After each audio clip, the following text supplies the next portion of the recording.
জমাট বাঁধা বরফের নদী থেকে তোলা হচ্ছে বিশাল বিশাল মাছ। ঘন্টার পর ঘন্টা হাড় কাঁপানো শীতে অপেক্ষা করার পর শেষমেশ কপাল খুলেছে শিকারী। ধরা পড়েছে একে একে এক ঝাঁক মাছ।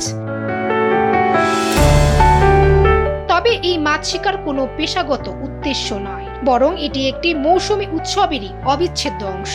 চীন, রাশিয়া, দক্ষিণ কোরিয়া সহ বিশ্বের বিভিন্ন শীতপ্রধান দেশে আইস ফিশিং বা বরফ কেটে মাছ ধরার এই উৎসব পালন করা হয়। যদিও বরফ কেটে এমন মাছ ধরা বেশ পরিশ্রমের কাজ, তবুও শৌখিন মৎস্য শিকারীরা এই দুর্ধর্ষ রোমাঞ্চের নেশায় বছরের পর বছর বরফ জমা হ্রদের বুকে পাড়ি জমান।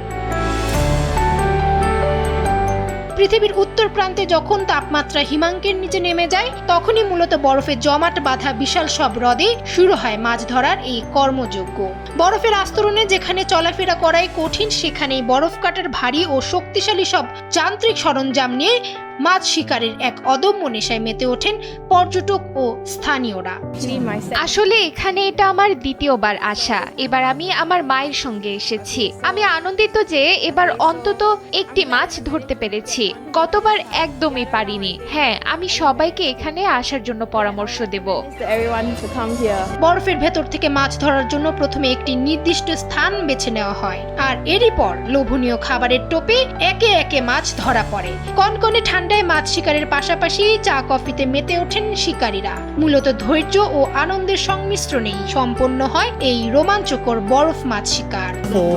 আমি এখানে মাছ ধরতে এসেছিলাম এবং সফলভাবে একটি মাছ ধরেছি, তাই আমার খুব ভালো লাগছে। আমি খালি হাতেও মাছ ধরার চেষ্টা করেছিলাম, কিন্তু সফল হইনি। আমি অবশ্যই আবার এখানে আসার এবং পরের বার আবারও চেষ্টা করার পরিকল্পনা করছি।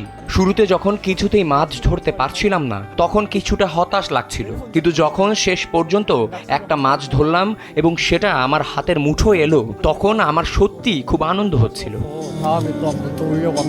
আধুনিক যুগে মাছ ধরার এই রীতি একটি উৎসব হলেও এর শুরুটা হয়েছিল স্রেফ বেঁচে থাকার তাগিদে।